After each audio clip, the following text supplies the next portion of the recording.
And now, indisputably, we truly reach bottom.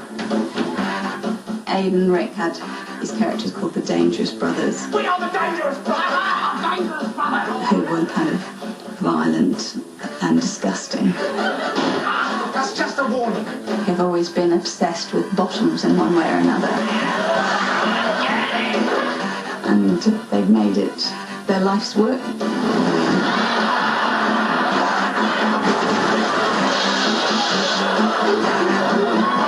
Grown-up people being cartoons.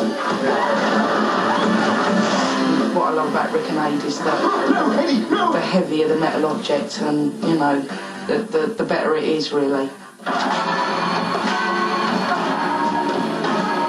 They've got that sort of essence of that kind of insane 11-year-old joy that I can remember from being 11. Eddie, hold me back. I can't, I'm very busy drinking. What? Rick and Abe are very familiar with each other. They understand each other, and quite unpredictable people. Would Madame care for a hors d'oeuvre?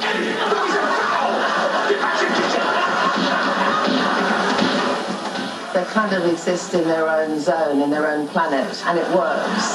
You know, it's funny. They say that television encourages violence. I'm smashing his face in, and we haven't got one.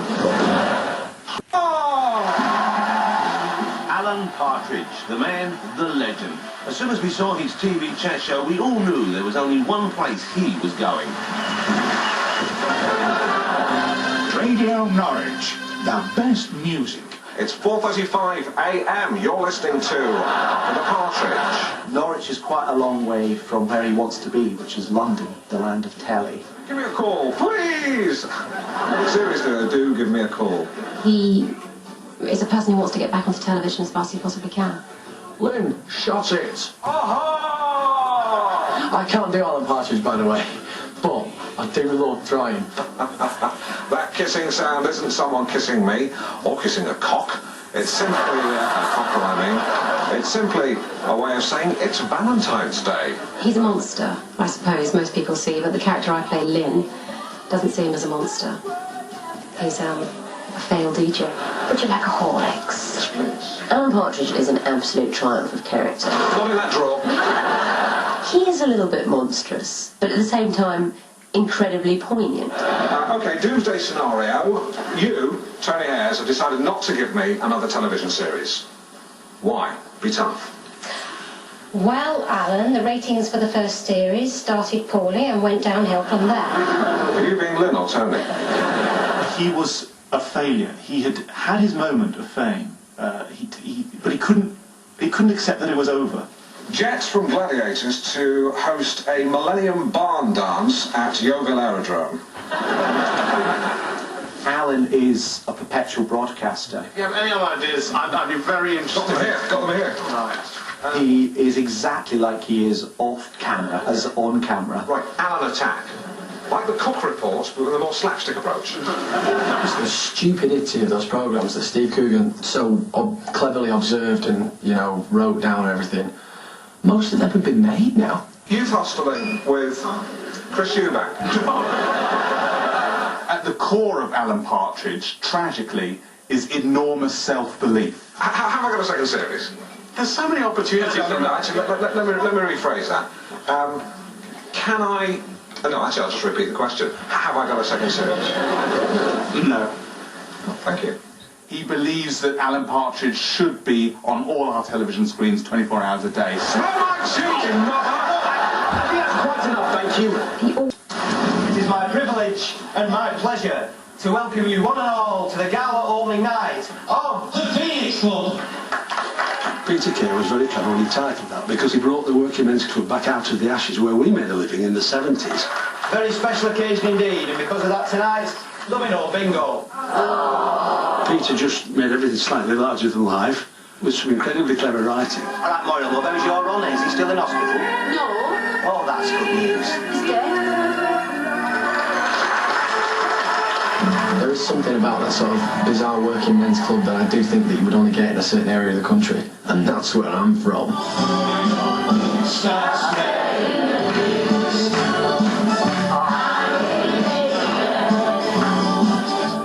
mastermind behind the rise of the Phoenix Club, showbiz impresario and moral crusader, Brian Potter. I said I wanted inflatable. It isn't inflatable. It's inflatable filth, that's what it is. We went all over trying to find a club, and we found one that I used to go to called St Gregory's in Bolton. I used to go to Christmas parties with my dad and stuff. Can you move back, please? Oh, wait, it's all wrong, babes. We're blending here like cows. It's funny when people say, oh, you know, it's fantastic, like the attention to detail, you know, the authenticity, like all the marks. They're all there. That's the club. No, we didn't do any set dressing. Whoa, whoa, whoa, whoa, whoa! Sweet baby Jesus and the orphans. What the hell's going on? What? Are my eyes dreaming, Jerry? Or have you got two mad builders singing Acapulco? We just filmed everything there. It was perfect. She's a perfect 10, but she wears a 12. Whenever we did any of the nights where they had a big show night, we got the pensioners who were nearby and all the local people, and we sat them in and... You have to look out for me because I'm a bit nutty. First time I saw the young ones, I thought, wow, this is punk. This is punk comedy at last. We had punk music, now we've got punk comedy.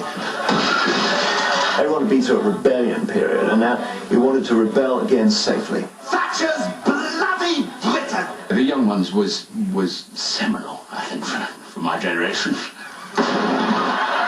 We wanted to do a sitcom in which all the characters were unredeemably horrible. And we thought, who is more horrible than students? What's this, Neil? Leftovers. Everything was sort of very, very homemade and crap. Don't look at me. I'm irrelevant.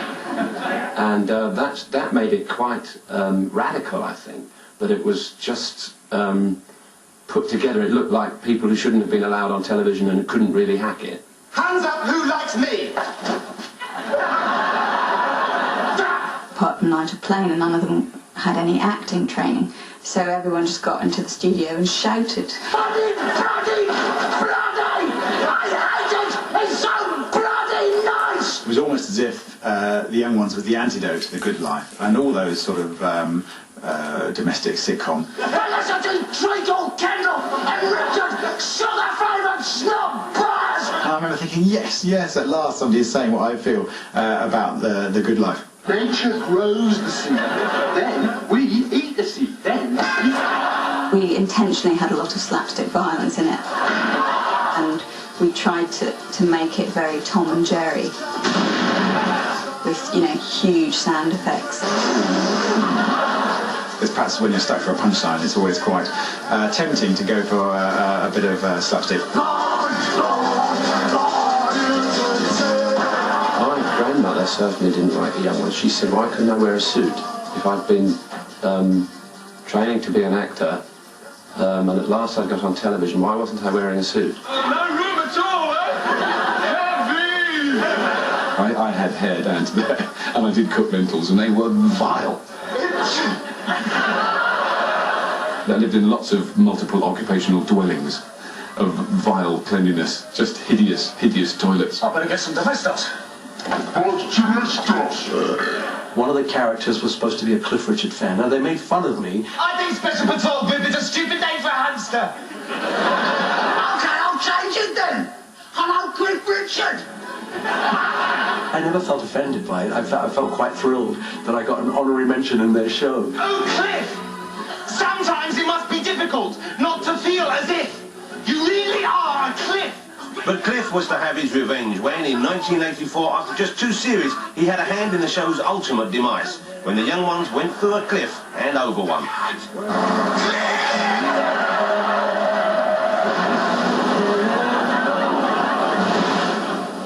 It was pretty exciting to see a whole London bus go over a cliff and crumple up at the bottom. I think that's, if not my favourite, one of my favourite episodes, because it's got a sort of bitter tang to it as well. That was close.